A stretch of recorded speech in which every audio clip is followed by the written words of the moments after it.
Entrega teu caminho ao Senhor, confia nele, o mais ele fará. Tudo posso naquele que me fortalece. Os anjos do Senhor se acampam ao redor daqueles que o temem e os livra. Muito bom dia, com a bênção, com a graça de Deus, nós começamos mais um dia. Queremos a cada dia viver de acordo com a vontade do Senhor, na certeza de que os anjos do Senhor se acampam ao redor daqueles que temem a Deus, que amam o Senhor e que vivem uma vida em fidelidade a Deus. Tudo é possível naquele que nos fortalece, que é Jesus Cristo, que está ao nosso lado, que venceu na cruz do Calvário para nos garantir a vitória. Todos os dias nesse canal nós estudamos um capítulo da Palavra do Senhor. E nessa manhã eu vou convidar você a ter nas mãos a Palavra de Deus no livro de Romanos, capítulo 3, o versículo 1 e o versículo 2. Qual é, pois, a vantagem dos judeus, ou qual a utilidade da circuncisão? Muita, sob todos os aspectos, principalmente porque os judeus foram confiados os oráculos de Deus. O apóstolo Paulo busca na sua epístola fundamentar a salvação exclusiva de Jesus Cristo para cada um de nós, tanto no Antigo Testamento como também no Novo Testamento. Paulo sabia perfeitamente que se nós usássemos o Novo Testamento sem nenhuma base no Antigo Testamento, o Novo Testamento não teria fundamento. O que nós encontramos no Novo Testamento é resultado do que Deus já tinha falado no Antigo Testamento. Satanás trabalha constantemente tentando os seus filhos a desacreditarem no Antigo Testamento e ficarem apenas com o Novo Testamento. Aqueles que fazem isso estão menosprezando as verdades reveladas por Deus para os dias passados e para os nossos dias. Paulo, na sua epístola, ele vai levando os seus leitores a uma compreensão crescente. Primeiramente, ele fala que não há diante de Deus ninguém melhor do que ninguém. Todos nós estamos na mesma situação. Nós carecemos de Jesus Cristo em toda e qualquer circunstância. Deus não faz acepção de pessoas. Deus veio para os judeus, como também Deus veio para os gentios. Mas no capítulo que nós estudaremos nessa manhã, nós veremos, Paulo nos mostra que todos nós somos pecadores, todos nós somos doentes. Todos nós carecemos de Jesus Cristo. Aquele que não busca Jesus está completamente perdido. Aquele que se humilha diante de Deus encontra a salvação e encontra a vida eterna. Os judeus, inicialmente, eles foram priorizados por Deus. Deus revelou-se diretamente para os judeus. Eles tiveram nas mãos as verdades eternas do Senhor. Mas o objetivo final de Deus não era que os judeus vivessem o egoísmo do Evangelho. Deus priorizou os judeus para que eles pudessem anunciar, pregar para todo mundo e mostrar as verdades eternas do reino. A circuncisão era um ato externo que revelava o que deveria acontecer no coração, um coração completamente entregue a Deus, que vivesse exclusivamente para o Senhor. Mas a partir do momento em que Jesus Cristo morreu na cruz do Calvário, a circuncisão perdeu completamente o sentido, porque o ato de crer não é um ato externo, é um ato interno. Quando aceitamos a Jesus, nós permitimos que Jesus conduza a nossa vida. Ele se assenta no trono do nosso coração e é dessa forma que o Espírito Santo santifica e entende que esse ser humano está vivendo exclusivamente para o Senhor. Praticar a circuncisão nos dias em que nós estamos vivendo já não traz nenhum sentido, já não faz nenhum valor. Praticar a circuncisão nos dias em que nós estamos vivendo já não faz nenhum sentido, já não traz nenhum valor para nós, já não temos mais condições de recebermos a vida eterna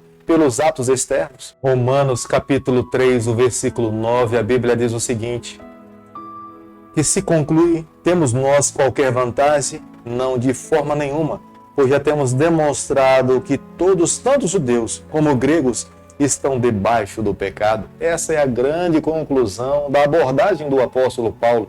Diante de Deus, tanto judeus como gentios, nós estamos na mesma condição. Nenhum tem vantagem sobre o outro. Embora Deus tenha se revelado primeiramente para os judeus, mas o objetivo final do Senhor era salvar a todas as pessoas. Priorizar os judeus tinha um objetivo: espalhar a mensagem, testemunhar de Jesus Cristo. Mas como eles não abraçaram essa aliança divina, o Evangelho foi aberto para todos os gentios. Diante de Deus, todos nós estamos na mesma condição.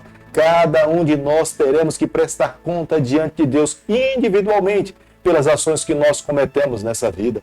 Romanos capítulo 3, o versículo 20, a Bíblia diz o seguinte: visto que ninguém será justificado diante dele por obras da lei, em razão de que a lei vem o pleno conhecimento do pecado. Paulo enfatiza como é que nós poderemos ser salvos. A salvação não se dá porque nós vivemos uma vida em obediência à lei de Deus. A lei de Deus revela os nossos pecados. A lei não cura o pecado, a lei não sana o problema do pecado, a lei apenas nos mostra onde nós erramos.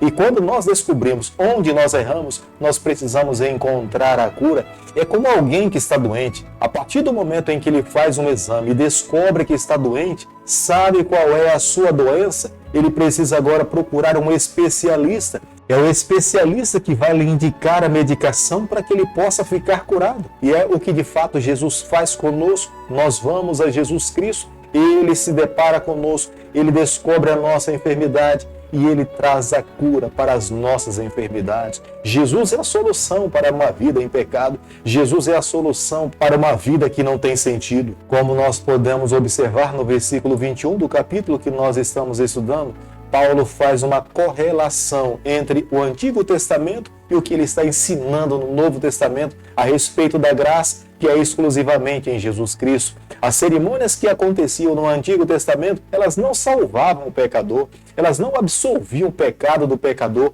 mas elas levavam o pecador a entender que em Jesus, o Cordeiro de Deus, ele limpa, ele nos transforma, ele molda, ele nos limpa de todo o pecado. Se algum pecador participasse da cerimônia, mas se ele se esquecesse do Cordeiro de Deus que nos limpa de todo o pecado, ele estaria completamente perdido. A cerimônia era um ato de fé que apontava para Cristo, e era Cristo que de fato que trazia a salvação e a limpeza de toda a imundícia. A partir do momento que os nossos primeiros pais pecaram, Adão e Eva, lá no jardim do Éden, todo ser humano que é descendente de Adão, ele já nasce com um déficit na sua conta celestial. Todos nós somos pecadores, como o rei Davi fala no Salmo 51, versículo 5, que em pecado ele nasceu e em pecado a sua mãe lhe concebeu. Todos nós somos pecadores, todos nós somos descendentes de Adão, todos nós carecemos de Jesus Cristo, porque o pecado não está em nós, porque nós praticamos. Pelo fato de nascer nesse mundo, nós já somos pecadores. Uma pessoa não será condenada porque ela pratica as más obras, mas uma pessoa será condenada se ela não aceitar a Jesus Cristo. Por mais que ela seja correta, direita, íntegra, longe de Jesus Cristo, a sua justiça não tem nenhum valor para o céu.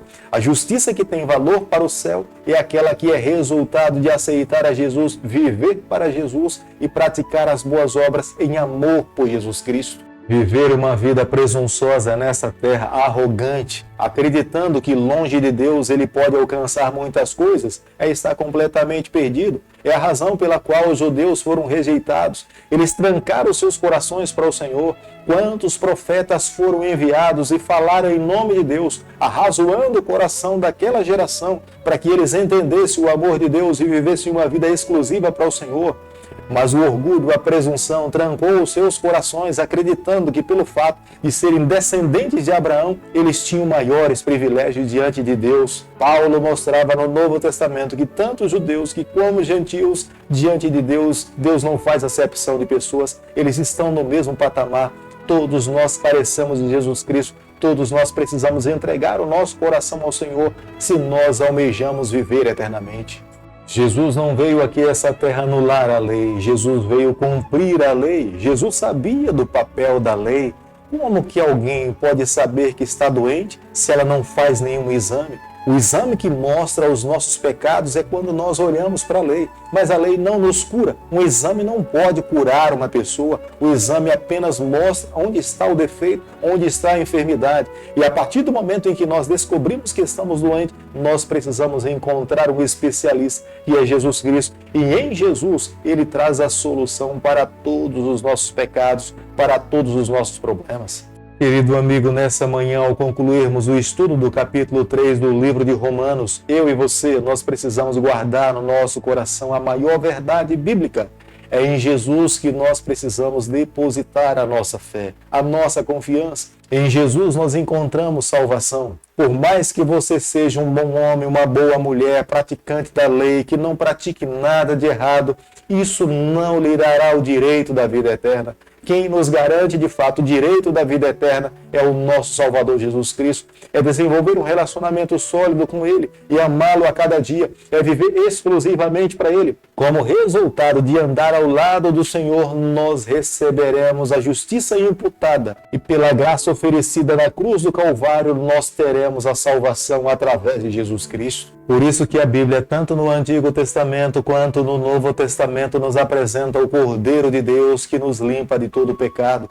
No Antigo Testamento, as cerimônias apontavam para Jesus. No Novo Testamento, nós nos deparamos com Jesus Cristo. A nossa esperança, a nossa salvação está fundamentada exclusivamente no nosso Salvador Jesus Cristo. Nós não podemos menosprezá-lo, nós não podemos desampará-lo em momento algum. Nós precisamos amá-lo com todas as nossas forças. Querido Pai, em Tuas mãos, nessa manhã nós nos colocamos. Queremos viver exclusivamente para o Senhor. Toma o nosso coração, perdoa os nossos pecados, nos conceda a graça de vivermos exclusivamente para Ti. É o que nós te pedimos, é o que nós te agradecemos e o fazemos em nome de Jesus. Que o Senhor te abençoe e te guarde.